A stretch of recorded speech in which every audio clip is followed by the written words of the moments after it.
Welcome to an all-new take on Roadshow's AutoComplete, where we're going to take a deeper dive on some of the bigger news in the automotive world. This week, we're talking about the Chicago Auto Show. For a long time now, the Detroit Auto Show was the first big auto show of the year, but with its move from January to June for 2020, Chicago now takes its spot. The interesting thing is that Chicago isn't necessarily huge from a manufacturer debut standpoint, but it's still a major show for consumer traffic. Still, the sheets came off more than a few new models and special trim editions, and of course Roadshow was there to check them out. So, today on AutoComplete, we're going to take a look at the highs and the lows of that 2020 Chicago Auto Show. While there wasn't a lot in terms of outright new vehicles at the show, we saw plenty of worthwhile model updates to vehicles like the Honda Civic Type R and the Jaguar F-Type. The Mercedes-Metris got a camper package, and Hyundai's new Sonata saw its hybrid variant break cover for the US.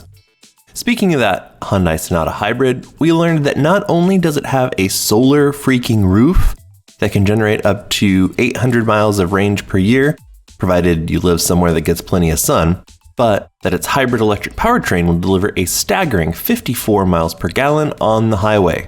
That is seriously impressive. The Mercedes-Metris Weekender takes the classic camper van formula established by Volkswagen so many decades ago and revised it for the US market.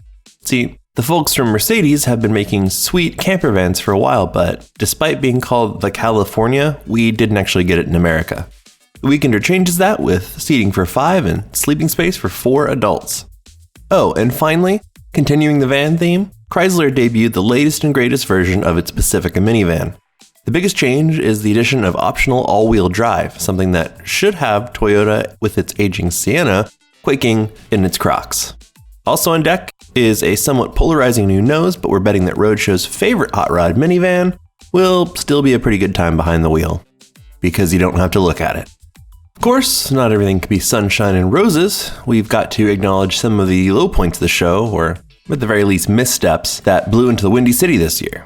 To start, let's talk about Toyota and its decision to release more of its low-effort Nightshade Edition trucks.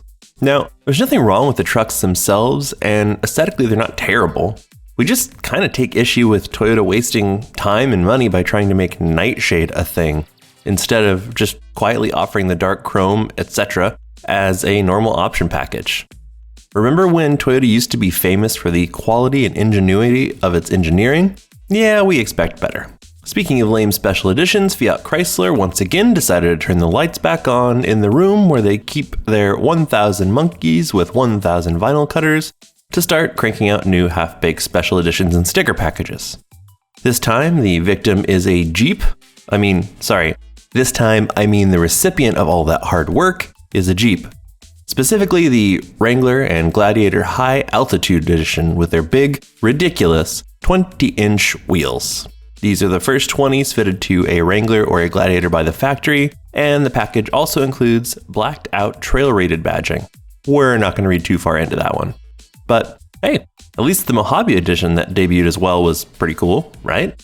And finally, we get to maybe the biggest snoozer of the entire show, the 2020 Nissan Frontier. This generation of Frontier is largely the same as the one that was last majorly facelifted in 2009. Sure. Nissan gave it a new motor and a new transmission, and listen, we know times are tough for Nissan right now, but come on guys. You can do better, and we want you to do better. We're all rooting for awesome Nissan of decades past to make a comeback. So, there you go.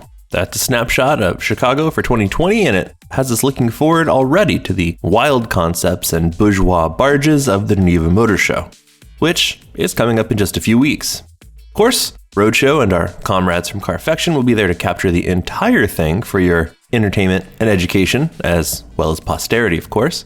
So that's it for this episode of Roadshow's AutoComplete. I've been Kyle Hyatt. You've been exceedingly patient. And I'd ask you to not only hit the subscribe and notification buttons if you like what we're doing, but maybe chime in the comments section and let us know what you want us to cover next. Thanks.